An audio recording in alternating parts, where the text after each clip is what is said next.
Tonight I'm going to talk about patents. And I'm going to talk about patents from the perspective of software companies. Because the first thing you'll hear from most people is that you can't patent software. So first we'll start out, just so you know my experience with patents. I'm a named inventor on more than 30 US patents and many international patents as well. I am a patent agent, which means I was too lazy to go to law school. And I have filed over 100 US patents, and I am the agent of record on more than 30 issued US patents. I'm also a full stack developer, and I started this crazy company, CrowdPixie, about 2 years ago. So this is the Zen of Intellectual Property. Since we have the Zen of Python, I thought I would introduce you to the Zen of Intellectual Property, which is permanent is better than limited, broad is better than narrow, sooner is better than later, protection is defense.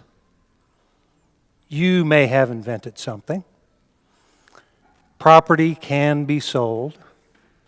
And obvious is not obvious. I think there's a part of the Zen of Python that says there should be one and only one obvious way to do it, but it may not be obvious unless you're Dutch. So you should keep in mind that the obviousness barrier to an invention is not as high as most people would expect. So what sorts of intellectual property are there? So the first three, copyrights, trademarks, and trade secrets, are part of that first Zen of Python, or that first Zen of intellectual property, which is permanent is better than temporary. Trademarks, copyrights, and trade secrets last virtually forever, and they're extremely valuable. Think of the most valuable companies in the world, whether it's Amazon or Coca-Cola or Ford. Most of their value resides not in patents, but rather in their trademarks. Okay? Now you might ask, well, why are copyrights permanent? And what the heck is a copyright? Well, copyright, every image that you've ever seen, with one notable exception probably, has a copyright associated with it. The copyright accrues to the author of a work of authorship. So if you write a novel, you have copyrights. If you take a picture of something, you have the copyright to it. But it's also true that trademarks and copyrights are limited. They're very narrow, and there are limits to the ability to exclude others. Now, one form of intellectual property you may not know is trade secrets. So an example of a trade secret would be the formula for Coca-Cola or the Kentucky Fried Chicken 11 herbs and spices. As long as you keep that secret a secret and don't tell anyone, it lasts forever. And you can prosecute anybody who shares that secret without your permission. So last, and the subject of our discussion tonight, is patents. So the first thing we'll learn about patents is, what are they? So patents are a monopoly. Now, a lot of people say, well, I hate monopolies. But monopolies are a good thing. The Patent Office was established in order to share teaching about the useful arts, whether it's metallurgy or anything that was practical. The guy who really was the founder of the US Patent Office was Benjamin Franklin. He created lots of interesting inventions, bifocal lenses, some practical ones. The Franklin stove kept people warm, changed the way people thought about sitting by the fire. But you might say, well, so what's the limitation on that monopoly? So the limitation on that monopoly of a patent is two things. Time. After a certain amount of time, depends on the country and depends on your date of priority, the patent expires. That's why drug companies like Eli Lilly want to get their product approved as soon as possible because their patent protection expires. So that's the first limitation. And the second limitation on the monopoly is the claims. So a patent is a kind of contract between the inventor and the United States Department of Commerce. So patents are trying to encourage innovation. And they encourage innovation by getting an inventor, instead of using trade secrets to protect his art or protect what he's learned how to do, he has to teach other people how to do it. And in exchange for teaching them how to do it, then he gets some limited monopoly, which is described by the claims in a patent. Now, I'm pretty sure most people here, has anyone here ever read a patent? So it's probably about the most boring thing you've ever read. But patents are also intended to be, they were Wikipedia before there was Wikipedia. If you wanted to learn the state of the art in some particular type of technology, the patent office was a good place that you could go to learn how to do basic things. So, you can't patent software. That's a fact. Okay? You also can't patent mathematics. But there are some things which you can patent. The first one is a mixture. So does anybody know what the most valuable patent ever is by revenue to the company? Happens to be Lipitor. Okay? Lipitor is a mixture. It doesn't occur in nature, but yet the drug patent only has one claim. It's extremely broad. The molecule listed in Appendix A. Okay? Very easy to enforce because someone else is making and selling that molecule. You can find them. You can stop them. Okay? Apparatus. So things like rockets are apparatus, but also there's lots of things. Any type of cell phone, any type of consumer product is a kind of apparatus. So very likely you can patent that. Now, if you're a coder and you've implemented some particular feature in that device, you may be able to patent that not as code, but rather as the functionality of that device. So whenever you're working on new features, you might want to think carefully whether anybody has ever done that before. Because the most prolific inventors are people who are working on new stuff. Because of that thing about the Zen of Python, which is there's usually one and only one obvious way to do it. And if you're the first person who solves a particular problem or who creates a particular feature, you may have very broad rights to that invention. Okay? How many people here solve problems every day? I think that's what all of us do for a living. Okay? But that goes back to you may have invented something. When you solve a problem, when you improve a product or a process, you may have invented something. So that third one there, the method patent, that's what most software patents used to be. So one of the most famous method patents was obtained by a company that was called GoTo.com. They were later bought by another company called Overture. And their patent was on pay-per-click. Okay?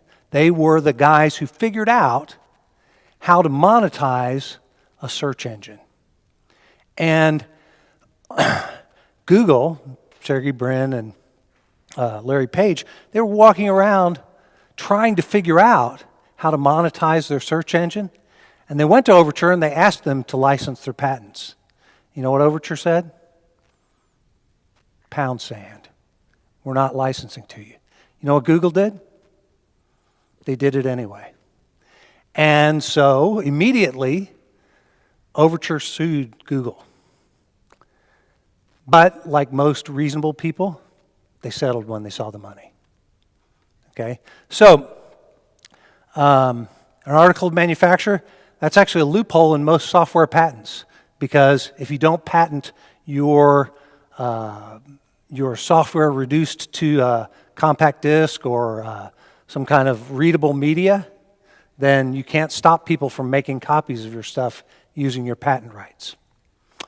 And the last one is a system. So, for example, the system that our previous speaker talked about, if it were novel, would be patentable. So a system has to have some sort of tangible result to be patentable. So now you might say, well, okay, why would I patent something? So the first thing that you should know about patents is that they're expensive. Okay? Even if you do it yourself, even if you write your own provisional patent application, when you go to the U.S. Patent Office and file it, they're still going to charge you $90, just for giving them a piece of paper. Okay. In addition to that, it's very likely that your provisional patent isn't worth the paper that it was written on or the PDF file you sent to the patent office. Okay. The truth is, no matter what you do, you will spend a lot of money getting a U.S. patent granted. Okay. In average, you'll spend about $25,000 to get your patent granted. Now, you might say, wow, why would I do that? Well, the first thing is, if you're the first guy to solve the problem, you have found the gold mine. Okay? And if you are lucky enough to be the first guy to solve the problem, you can keep others out. Okay? Most companies, like Overture, for example, why did GoTo.com get bought by Overture? And why did Overture get bought by Yahoo? And why did Google pay Overture a bunch of money? Because they were the first guy. They had a barrier to entry. So that's what a patent is for. And it can be sold. If you ever go to sell your company, the most likely assets that any startup company or any software company, software as a service, whatever, has are these intangible intellectual property assets, your trademarks, your patents, okay? Having them makes a big difference when you go to raise money and when you go for that ultimate goal, which is turning your company into money. The last part I would point out is that when you apply for a patent, you have to teach people what you're doing.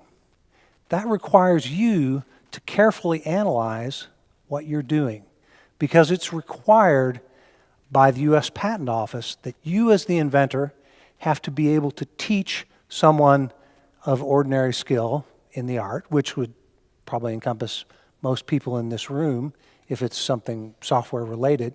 You have to be able to teach them how to make and use your invention.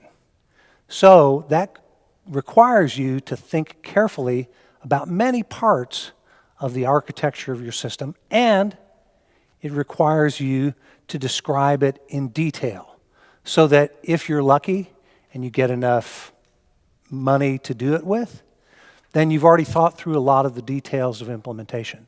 So I strongly recommend, if you're a startup company, if you think you have a good idea, you probably should look at filing a provisional patent application. So a provisional patent application does not require tens of thousands of dollars. Like I said, the entry fee is $90 with the U.S. Patent Office.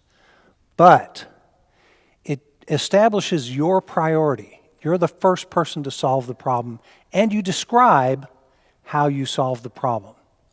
So it's very important that you get that information on file as soon as possible. So that's the first, whoops, went the wrong way. So that's the first step, is a provisional patent application. If you have no money and you don't want to hire lawyers, you can just take the specifications or the wireframes of what you're building, put them all together as a PDF file, file them with the U.S. Patent Office. That won't necessarily help you if you ever have to try to sell your company. But when you talk to investors, it'll tell them that you may have an intellectual property fence that will keep others out. The second step is what we call a utility patent. A utility patent, you're going to have to get an expert like me to help you to do it. Because even though they're really boring to read and they don't seem to be that relevant to what you're working on sometimes, they are a very detailed and very precise explanation of how to make and use whatever it is that your magic is. So when you go to file that utility patent, you've already had a year to decide if your company's gaining traction. There's lots of times when you may spend a few dollars on a provisional application, and turns out customer didn't want that, there was no market, it really wasn't practical to build it, lots of reasons. You may let those expire. But those are comparatively cheap. If you have something that's really core to your business, you should spend the money for a utility application. And once your company starts making money, you may want to consider international patents. Again, that provisional patent application, it's a small seed of a tree. But that tree can bear tremendous fruit. So I mentioned Overture, go to it. Most successful companies have strong intellectual property portfolios. How many people here know that Google doesn't own the trademark for the word Google? Okay, why? Because they were too late. So prosecution, that's the process of arguing with the patent office. That's what I do sometimes for a living. I did it for about 8 years while I was working for Cha-Cha. And if you're good at it, then you get short claims, because short claims are more powerful than longer ones. And lastly, if you're really lucky, then you may decide to sue somebody. Now, if you decide to sue somebody, either they have a lot of money or you're making a lot of money and you're trying to keep them out. Litigation is the most expensive part of the patent process. There's lots of different ways that can work, but in the end, okay, the most important thing you should take away is if you have a good idea and you think your company is going to get traction, protect yourself. Patents are a very powerful defensive weapon. Any questions? So without any of that, is I heard once that you're not completely exposed, but it's going to be a much steeper uphill battle if you don't have patents. So let's say I claim that I built that prototype first and I can prove it somehow. So the question was, if I can establish that I was the first inventor, in other words, I came up with the idea before the other guy, and he was just the first guy to the patent office. Can I disprove it, essentially? No, if he also doesn't have a patent, he also built a similar product. So there's two elements of that question. So as soon as you sell your product, you start the time clock. When you offer to sell your product to someone, you start a 1-year time clock. If you don't file for a patent on that product within that 1-year time frame, you are barred by law from getting a patent on it. Okay, now that's why I said early is better, because even if you're not the first person to invent something, if you're the first person to invent something that goes to the patent office and asks and files for that invention, you still can overcome someone who was later. The famous example is Alexander Bell. Was he the first guy to invent the telephone? Maybe not. But he was the first guy to put his idea in an envelope and send it to the U.S. Patent Office and get it in the door. So getting in the door, that provisional patent application, is extremely important. And the only thing that can really invalidate your patent is if someone can find a publication. And the world's a big place. Okay, but you have to find a published document that predates your invention. Okay, a paper at a conference. The most common is some sort of U.S. patent or foreign patent that's published. But publication is important. So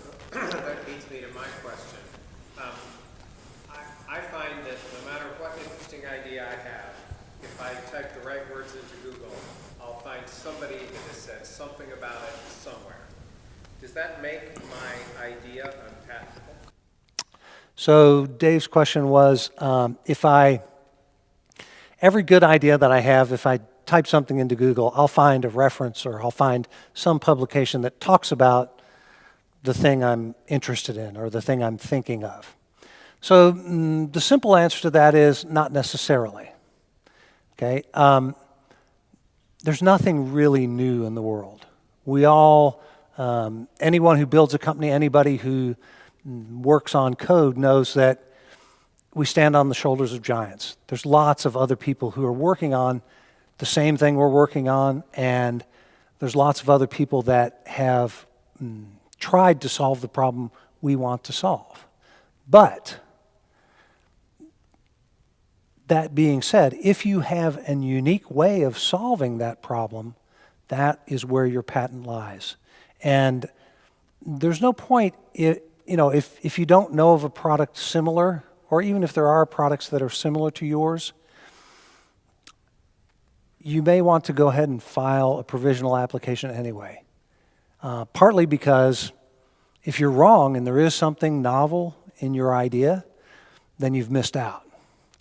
And secondly, because as part of the process of prosecution, that part of arguing with the U.S. Patent Office, and by the way, other patent offices, the European Patent Office is extremely difficult.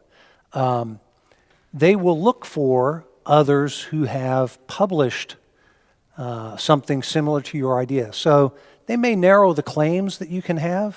In other words, they may restrict your monopoly.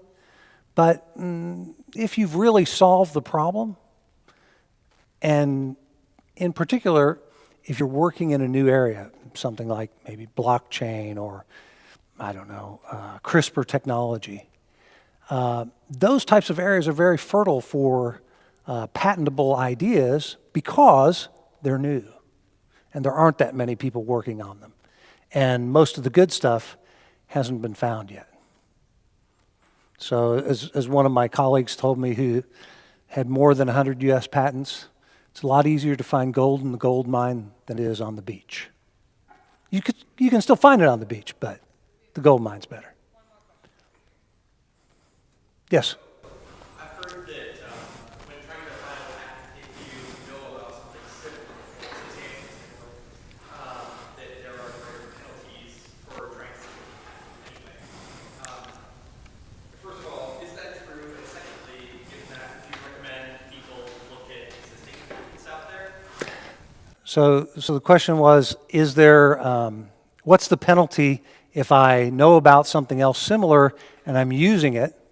And what do I have to tell the U.S. Patent Office? So maybe I'll answer the second one first. So it's a requirement of you as the inventor and anyone who helps you, whether it's your counsel or someone who does a patent search for you, to disclose everything that you know to the United States Patent Office when you file your application. It's part of the prosecution process. So that's called the duty of disclosure. So if you know about something else, tell the Patent Office. The worst thing that can happen is it narrows your claims. But if you know about it and you don't tell them about it, then it'll invalidate your patent. You've perpetrated fraud on the U.S. Patent Office. Not a good thing. So the second aspect is if someone else is practicing your has an invention that would prevent you from conducting your business and you know about it and you do it anyway, that's what Google did. And that results in triple damages. Okay, so that's why if you are a patent holder, you should always mark your product or your service with information to the user and to the public that you have a patent. Okay, thanks.